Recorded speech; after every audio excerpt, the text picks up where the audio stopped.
তো আজকে আমি তোমাদের সাথে একটি অন্যরকম ভিডিও শেয়ার করব। তো আমরা এখন যাচ্ছি হলো গৌহাটি কামাখ্যা মন্দিরে। তো এখন আমরা ট্রেনে উঠে পড়েছি, আর কি বিশেষ কারণে যাচ্ছি সেটাই তোমাদের সাথে এখন শেয়ার করব। তো ভিডিওটা পুরো দেখো, স্কিপ না করে, তাহলেই বুঝতে পারবে আমরা কি কারণে যাচ্ছি। হ্যালো এভরিওয়ান, কেমন আছো সবাই? আশা করি সবাই খুব ভালো আছো, আমরাও বেশ ভালো। তো এই দেখো, এখন আমরা হাফলং পেরিয়ে গেছি, আর ভিউটা দেখতে পাচ্ছ কি অসাধারণ। জানো তো সবকিছু শুট করা পসিবল না, যেহেতু আমি একটা ছোট বাচ্চা নিয়ে যাচ্ছি। দুপুরে এত বেশি সমস্যা হয়নি আমাদের ওকে নিয়ে ট্রাভেল করতে, যেহেতু দুপুরে তো এত বেশি একটা যন্ত্রণা দেয় না, সময়টা কেটে যায়। কিন্তু রাত্রি যখন ওকে নিয়ে আমরা জার্নি করি আমাদের বেশ কষ্ট হয়। তো আমরা পৌঁছে গেছিলাম গুয়াহাটি। তো গুয়াহাটি আমরা এসেছি হলো কামাখ্যা মন্দিরে আরাবের মুন্ডানের জন্য।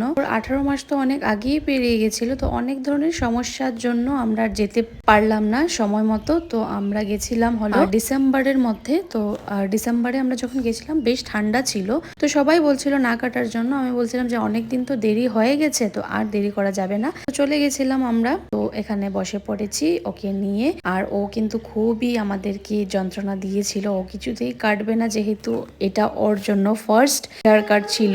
আর জানো, আমার কিন্তু বেশ কষ্ট হচ্ছিল। আমি এত যত্ন করে ওর চুলটাকে বড় করেছিলাম। ওর জন্য আমি নানান ধরনের গার্ডার তারপর ক্লিপ নিয়ে আসতাম ওর চুল বেঁধে দেওয়ার জন্য। অনেকটাই তো বড় হয়েছিল চুলগুলো। আর জানো তো, আমি ওকে সবকিছুর সাথে এত সুন্দর সুন্দর করে জুটি বেঁধে দিতাম।